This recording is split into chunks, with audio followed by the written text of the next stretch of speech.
Good morning, guys. So any of you who have been with me for very long know that I use hotbeds, which are glorified compost piles that you plant your garden into.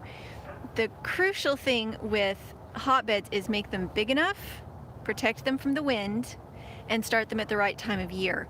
You want to be collecting all of your carbon now, but you don't necessarily want to be adding a lot of manure at this point because you don't want it to activate. The reason you don't want it to activate now, the reason you don't want to start your winter garden now is there's not enough sunlight to promote good growth. The reason you start at February, specifically February 15th, is because that is when the sun is coming back and it can promote a good growth for anything that you put in there. And I've tried it both ways. I've tried it with direct seeding and with putting in transplants, and both have done just fine. It gets pretty cold here in Tulsa. Right now it's 32 degrees, and we've had colder weather than that. And last year here in Tulsa, I had basil out in my hotbed in February and also the beginning of March when we had ice storms and lots of freezing weather. And the basil in the hotbed survived just fine. I did have plastic over the top, but when you add your plastic is crucial. When you start your hotbed so that it's heating up is crucial. So I wanted to show you some easy ways to start collecting carbon and things you can build your hotbed out of. I prefer to have solid sides on my hotbeds because it keeps the wind from blowing through and stealing the heat. Last year I covered the outside of my hotbed with cardboard. It doesn't have to be fancy, it can be fancy, but I didn't have enough 2x4s or plywood or anything to put along the sides. It was more of a panel fence looking with chicken wire in it, so there was quite a bit of air gap. So once I started it, I just staple gunned cardboard up. Good morning, Christy, how are you?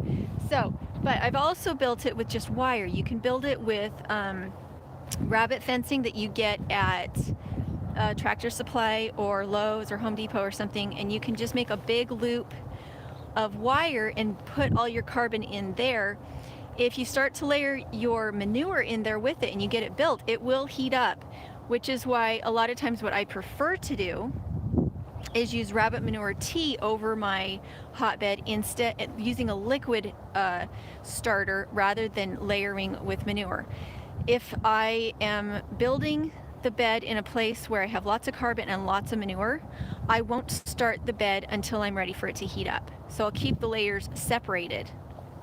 Now, if you have a big greenhouse and you're gonna, let's see, somebody said something and I missed it. Hey, Tiffany. Hey, Bobby. Hey, Catherine. So if you have an enclosed place where no water will get to your hotbed, you can layer carbon manure, make sure the carbon is greater. So like 6 inches of carbon and then 1 inch of manure, and then 6 inches of carbon and then 1 inch of manure. As long as it doesn't get wet, it will not heat up. So the way that you activate your hotbed is that you have carbon that you pour a liquid accelerant into, and my accelerant of choice is liquid rabbit manure. But if you have layered carbon and manure, all you have to do is add water to start the accelerant. I don't even know what is happening with the girls and the horses. I should probably be paying attention. So I wanted to let you know now, you need to be collecting your carbon now, and you need to be piling. You don't have to pile your manure now. You could if you wanted it closer. You want to keep your manure dry and in place until you put it into the hotbed, because the more that manure gets rained on, the less potency it has. All the bacteria washes out and it goes into the soil, and you want to hold on to that to go into your hotbed. Hey, Deborah, how are you? So I wanted to show you what I'm doing. This is a cow panel that has been bent, and I'm going to use it. And what I have available to me this year is old hay. Wonder if I can get through here. Is old hay. Trying not to blind you guys. This is what I used last year. See this? That also works as long as you don't have big animals like horses that might lean on it. So the trick is make it big enough. The minimum size for your hotbed is 4x4. As long as it's 4 by something, it'll be big enough. So you could do 4 by 12, you could do 4 by 16, you could do 4 by 8. But it does need to be at least 4 feet wide because it has, sorry, got the camera shadow right in my face.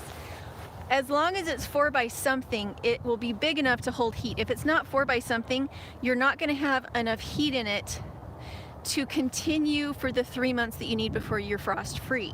That's the point of it being that big. Now, if you have short frosts, say for instance in February, by the time you get to March, you don't have frost anymore. You could do like a 6-inch, maybe 8-inch hotbed really low, and it would be enough, because the deeper the hotbed, the longer the heat will continue. And you can regenerate it. If the heat starts to go down, what you can do is pour more rabbit manure in it, and it heats it back up because it starts to digest that carbon. So this is where I wanted to put mine, is right here in the corner. And what the horses have pooped on and what has kind of been spread out is what I'm going to start packing in. If you're in the city, sorry, my arm is dying. If you're in the city, use leaves. Last year, our whole hotbed was made from leaves, and then we saved everything that was compostable. We saved all of our cardboard. We saved all of our paper towels. We did not save bathroom tissue. Do not save bathroom tissue. But paper towels, you can use cotton, you can use wool, you can use wood. So we filled our hotbeds with windfall from our trees. And let's see, what else are they saying? Good morning. Oh, Northern Michigan. Barb's in Northern Michigan. Christy said, I bulked up my compost pile for winter so it would keep working. Yes, you do. You need to, the bigger your compost pile is, the better it works for you. So what was I saying?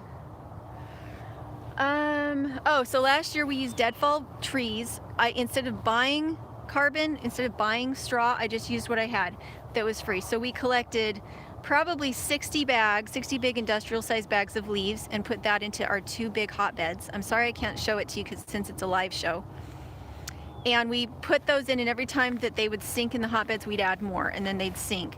And then we had friends that brought us boxes of old dry rabbit manure, which was fantastic. Let's see, Christy from Straw Family Farm, she brought us boxes of horse manure, and we would sprinkle that in as we had it. And once we were ready to get started, we had to wait until February 15th. Again, if you do it before that, you don't have enough sunlight. And what you'll have is you'll have stunted plants. The cold will be hard on them, but what's harder on them is the lack of sunlight. So, do you guys have any questions about hotbeds? I wanted to kind of get that out there, that if you think you can't build a hotbed because you don't have the materials, we've been dumpster diving. We just pulled out 2x4s out of our apartment dumpster, and we just built our own kitchen table. We have some left over. So I'm going to build a wire compost pile first, because it's what I have today, and we're going to keep harvesting 2x4s as we see them, and then we'll build a wooden one. I prefer wood ones because they're just a little bit sturdier, but I'm just as happy with wire. As long as the horses don't get into it, I don't want to get stuck in it. That's the thing. But you can see we have quite a bit here. So start now. I do have a lot of other videos, and I'll put cards in once I'm off the live stream. Once I get home, I am trying to figure out if I have enough bandwidth for strong. I did strong live streams. I cut my data plan down, but I think I have enough, and so I'm going to try and put some more live videos in. And oh, it looks like Paige has already started. Paige has already started. She's ready to go. I still would like to get a milk goat out here. I still would like to get some ducks out here.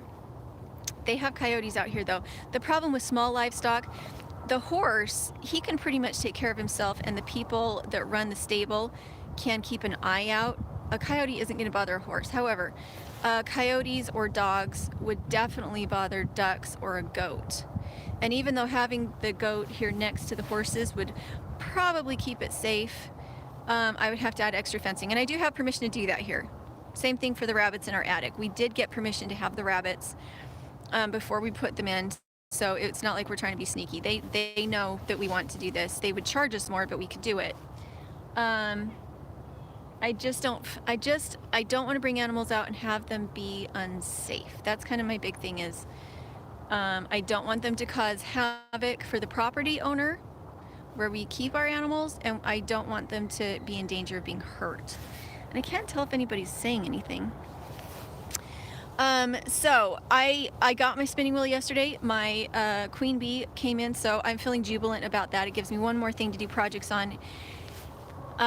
So you'll see more of that soon. The transition from Idaho to Oklahoma was a little more chaotic this time because we didn't bring our van. We weren't able to bring as much as we have in the past because we flew in. And so things with the Etsy store and everything have been a little bit wobbly. Catherine's been picking up the slack. Catherine is over on Little Bits of Heaven Homestead, and she's doing live shows twice a week, 2 or 3 times a week, and they're fantastic. And then Elizabeth over on Little Farm Big Dreams. She's also doing some good videos, and she's working with us right now. So I have lots of people that I need to be remembering to talk about. But I would still like to get goats. I do miss the milk. Kaya really misses the milk. We don't do well with store-bought cow's milk. And there's Paigey. Paige, remember you got to give him the clue with this halter too.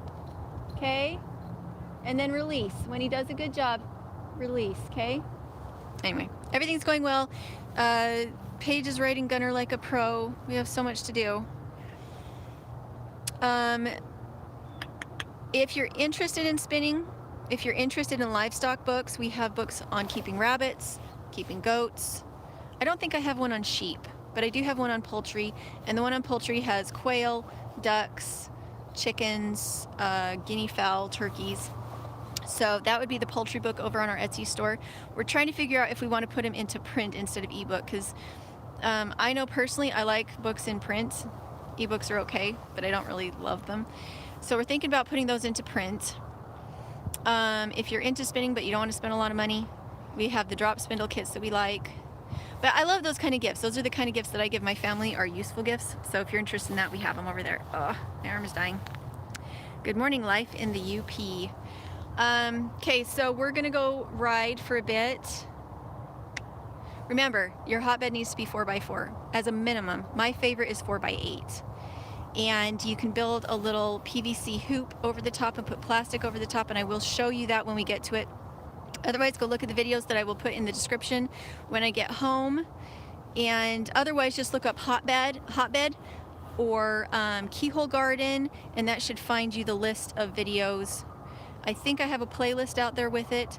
And my hotbeds are quite different between Idaho and Tulsa. The ones in Tulsa were outdoor hotbeds. They weren't in the greenhouse.